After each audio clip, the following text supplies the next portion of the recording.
What's up, tricksters, ladies and gentlemen, members of the Big Brain Club? Yes, it is the BBC. Welcome to another guide video of Valorant, one of the rare ones in this year, unfortunately, but we are getting back on tutorials, getting back on the grind, so there's many more to come. I'm yours one and only 14 times Radiant player, as you all know. And who else are you gonna listen to if not me? Like, you're not gonna listen to the pro guides, God forbid. We're having a small positioning and movement guide in Valorant that will help you get more kills, be a bit more safe when engaging the enemies and when holding the angles, and maybe you will understand a bit better on a defender side how you should move and position yourself in a certain situations. Because as you all know, on my Discord server, I'm coaching people, and a lot of times while I'm watching your VODs, guys, I get a small cancer in my brain simply because of your positioning and your way of moving with your allies. It is horrible, man. We need to fix that. Like, number one thing that separates a good player from the bad player is the movement and positioning. To know which angle to hold, how to peek the angles, how to swing the angles, how to engage the enemies is numero uno. Numero dos is playing with your allies and reading the enemies, and numero tres is actually mechanical skill of a player.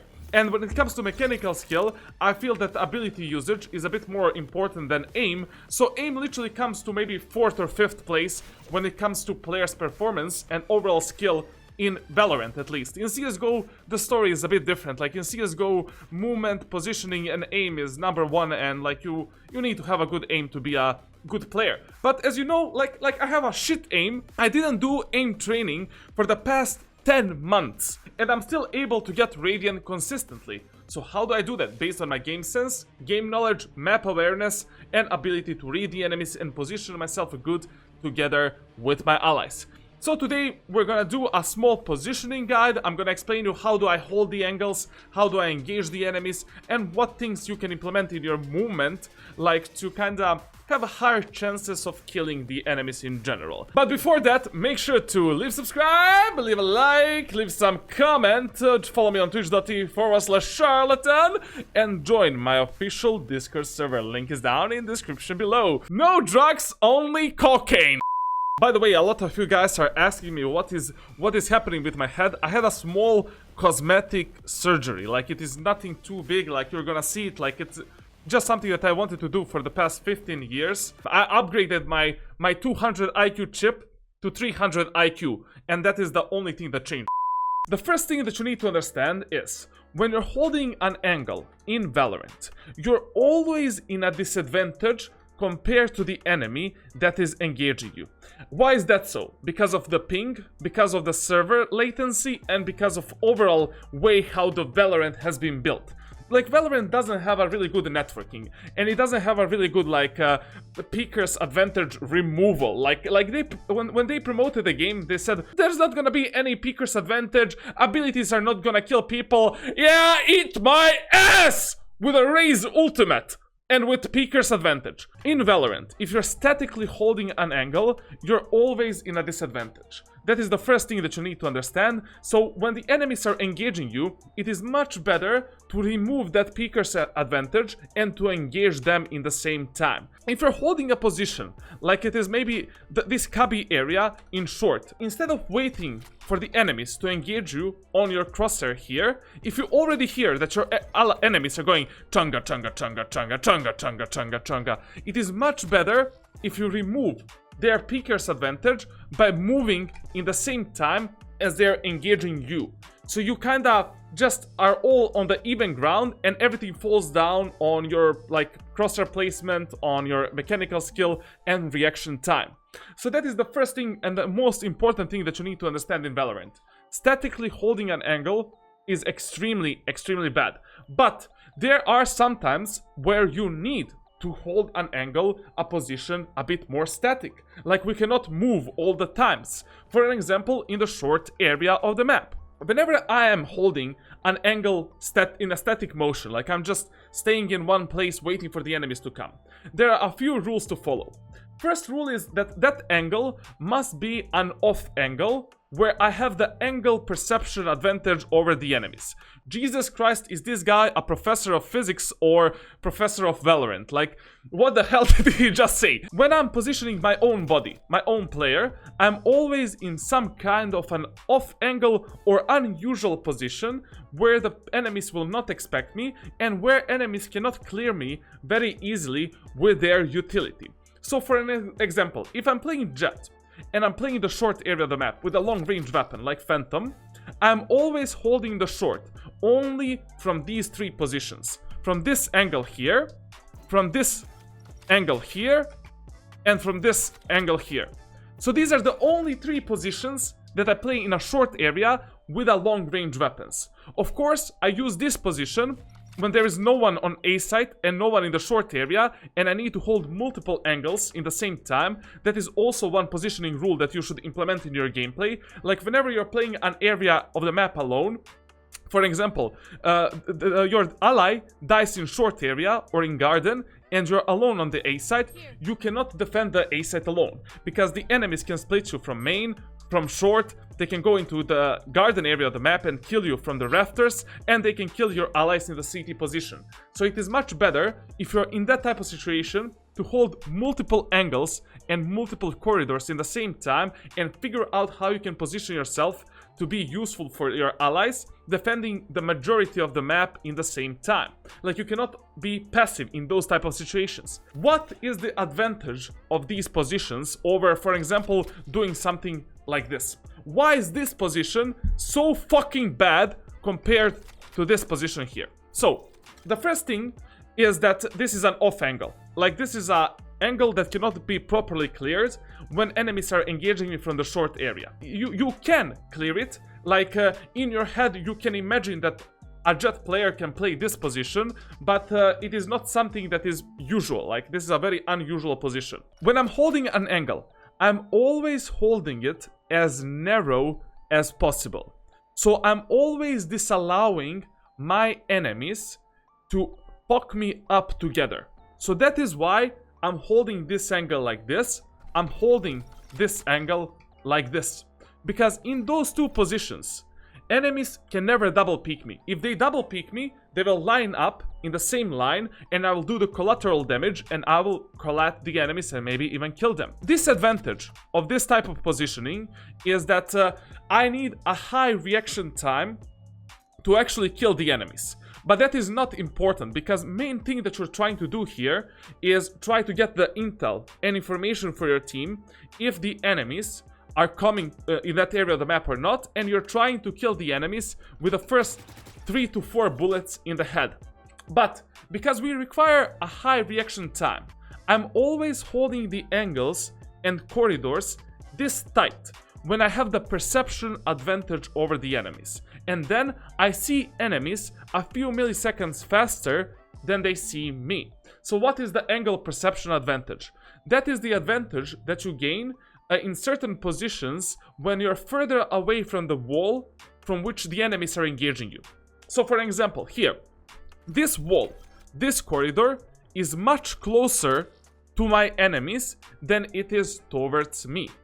So basically, I will see the enemy's feet, the enemy's arm, shoulder, gun much faster than they are able to see me. No matter in which type of way they engage me, I will always see them before they see me. How much is that advantage? It is very small. It is like 0.3, 0.5, 0.8 seconds, like 1 second at most. If you're really pushing the short area, for example, like this.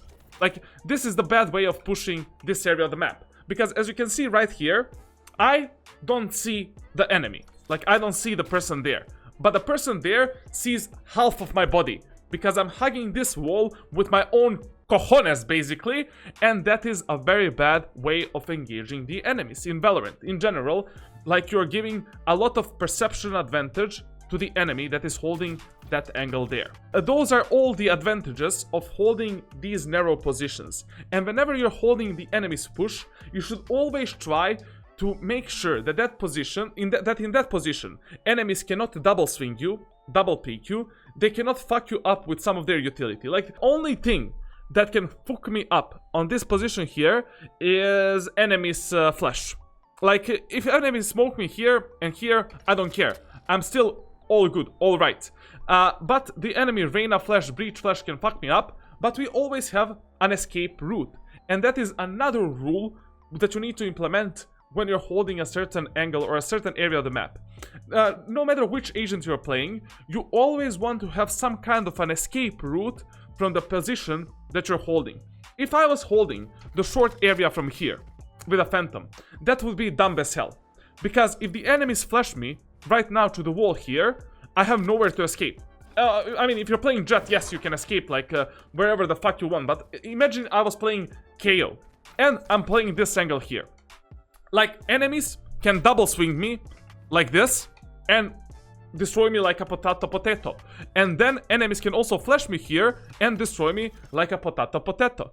And there is no counterplay to that type of engagement. But if I'm holding the enemies from the short area of the map, like this, then, if the enemies flash me, see ya later, enemies. And I can close the doors and play with my allies on A site. Or, I can just say, see ya later, enemies, and I can just go here. If I'm playing KO, for example, I can throw the nade here, the flash ability, and I can fuck away to the safety towards the A garden area. You always need to ask yourself, am I safe enough on this position? Can enemies fuck me up with their utility? Can enemies double swing me, double peek me? Do I have the angle perception advantage over the enemies? Like positioning yourself as far away from the wall and angle from which the enemies are engaging you, so you can see enemies a bit faster than they see you. Ask yourself, am I able to kill the initial enemy that is peeking me in this corridor? And also, are you holding an area of the map that is valuable for your team at that moment of time? Like, I cannot hold the short area like this if the enemies can penetrate my anal cavity from the A main area here. If any of these questions is answered with no, you should reconsider changing your position and going maybe somewhere else. What is a bad position in Valorant? Like, how to distinguish a good position from a bad position? For example, the logs position and the B boathouse position is an absolute suicide. Why are these two positions bad? Is because they are very easy to be cleared with the enemy's utility. You have no advantage over the enemies, like no perception advantage, no angle advantage. You cannot surprise them. They are very common positions as well. So, for example, if you're holding this logs area, like this, if the enemy is engaging you from this position, he will see your gun, he will see your foot, he will see your arm at least 0.5 to 1 seconds faster than you see him. So right now, if I was holding that angle like that, that enemy will see me from this position, but I don't see him at all. As you can see, you don't see this angle from this position at all, but he will see the tip of my Phantom. And that is why this angle is extremely bad. Also, enemies can easily double peek you and double engage you. Bam! And you're dead.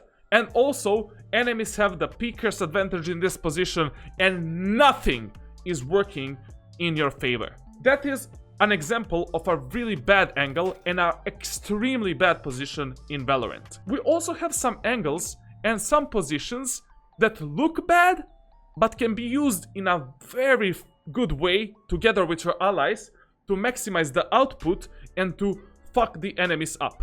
For example, the position here and here.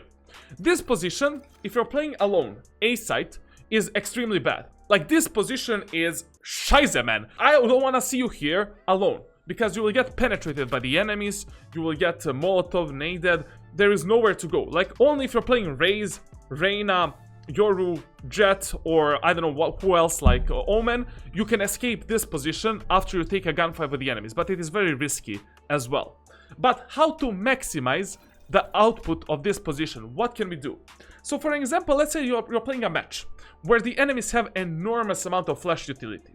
Like, they are fucking you up in A main area, they're using the flash there, flash here, they're pushing the A site on ascent with 10 million flashes, and you cannot do shit. Like, you cannot be aggressive in A main area because they are just annihilating you there, and they cannot like and you cannot like play this area here because once again you're getting flashed. You cannot play the site because enemies are once again killing you with utility. Bro, what can you do? Do you leave the site open, Well, something similar, something along those lines.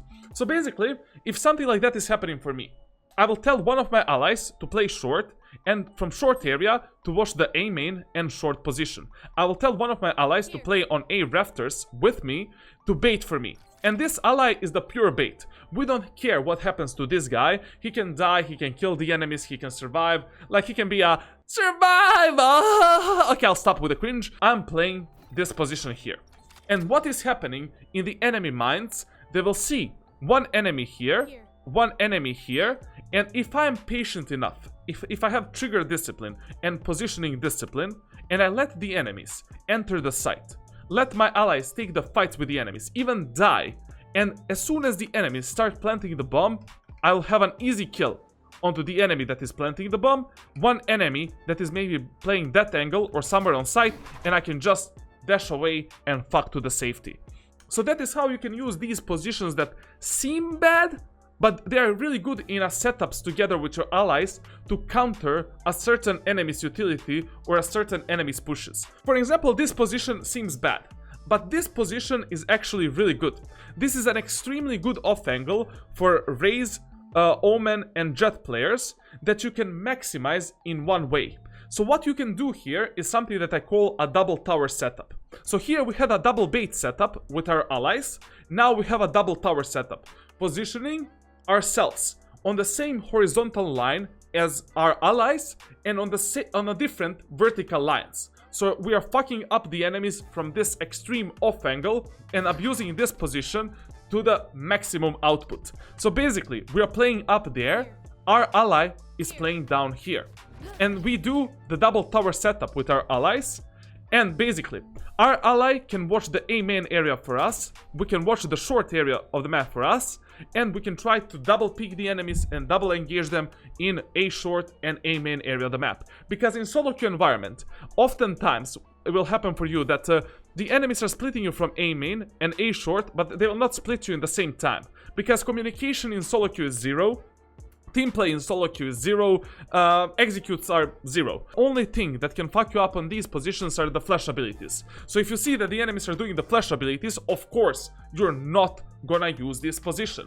In general, in Valorant, like, you always need to mark down, take notes, take some notes, small notes for yourself, what enemies are doing to enter a certain area of the map or to defend a certain area of the map, because people in solo queue repeat themselves 24/7, and every single rank in Valorant below Immortal has the same mindset. In Immortal, a bit different mindset, and in Radiant, a bit different mindset again. All people below Immortal are very easy to read. All of you guys have the very similar gameplay, like it is very easy to read it, not a lot of depth, everything is kinda based on mechanical skill, and game sense, map awareness, and reading of the enemies kinda doesn't exist really. Like, it is very easy to read those people. In Immortal and Radiant, the playstyle is changed a bit. Like, in Immortal, people are trying to use more strategies, they are speaking a bit more, mechanical skill is a bit higher, and the things kind of change for you guys. When I'm playing in Radiant, I feel like I'm playing in Iron when it comes to the gameplay, when it comes to strategies and tactics, but I'm playing in Iron that has a godlike mechanical skill and map awareness and game sense. That is the main difference, like, between the ranks in Valorant. For all of you guys that are below Immortal, try to take notes of what the enemies are doing, because people below Immortal are very predictable. They always repeat their utility. Like, if the enemies have the Sova, Sova will do some average Jonas shit arrows all the time when he's executing a certain site or a certain area of the map. Like, I promise you guys, 24/7 you're gonna see some average Jonas shit when you're playing against Sovas that are below Immortal, and they have maybe only 1 or 2 lineups. And that is why, when I play Sova, I do my arrows like a Robin Hood. Like, I have no lineups, I do them based on my feeling.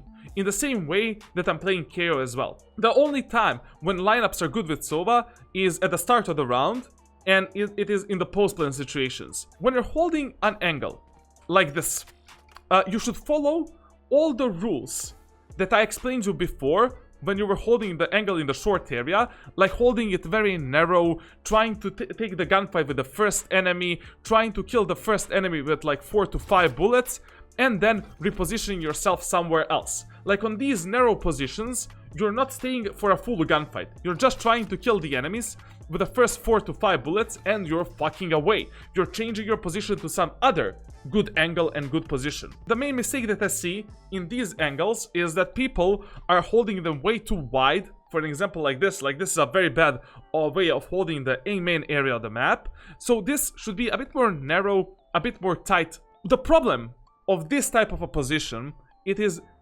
really predictable position. So what to do in that type of case scenario?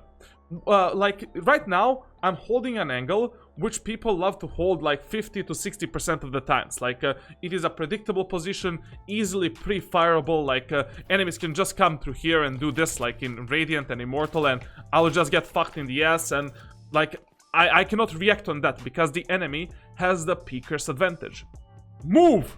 Move and show me what you can do. When you're holding these predictable positions, always jiggle peek them. You should always be going AD, AD, AD, disallowing enemies to rip your head apart, disallowing enemies to fuck you up with their utility, with a pre-fire and with a double peek strategy. Now, you see the enemies there, fire a few bullets, like you see I fired like 4 bullets in that angle. Those 4 bullets can kill that enemy, but anyways, our job is not to kill the enemies in this position here. Our job is to make pressure onto the enemies. Maybe we kill the enemy, maybe we deal damage to the enemy, but we are getting the information for our team that the enemies are pushing the A site. And then, after we get that information, we can smoke ourselves and we can get on this off angle here. We fight the enemies from this position. We kill another enemy. Enemies flash us. Oh my lord, not the flash! Ah! And then maybe dash away on top of the generator, which is another good position from which you should be defending the A site. And then we can maybe move to the rafters and wait for the reinforcement of our allies. The absolutely worst thing that you can do, like on A site, is getting stuck behind the site and getting stuck under the rafters. Like those two positions are extremely bad because you're gonna get fucked by the enemy's utility and enemies like double peaks or double engagements, etc, etc. That is in general like the main rules when it comes to positioning on both attackers and defenders side. One more cool tip that can help you with engaging the enemies and not dying is okay, actually we're gonna save that tip and I'm gonna explain it in the next video. It is something about engaging the enemies, executing the sites, and there's a lot of more guides and tutorials to come, so come on, you need to soak in this knowledge step by step. Like, I cannot give you everything at once. And also on my Discord server you can hire me as your personal Valorant coach. Leave a subscribe, leave a like, leave a comment on this video. Follow me on other social media, follow me on twitch.tv/Charlotte, and I try to stream as much as possible. Thank you all for watching, my friends. I'm yours one and only, Warden of the Tricksters community. We are back in the full masked mode. I'm sorry that I don't have the bandana and everything. I still had the surgery and it is annoying me. Yeah, and I'm gonna see you in the next episode of Coaching with Charlatan. If you don't share this video and if you don't press the like and if you don't subscribe, like, then you're... what are you doing with your life? You know you want to get better. Don't leave me hanging, man. Come on. Big brain. Big brain.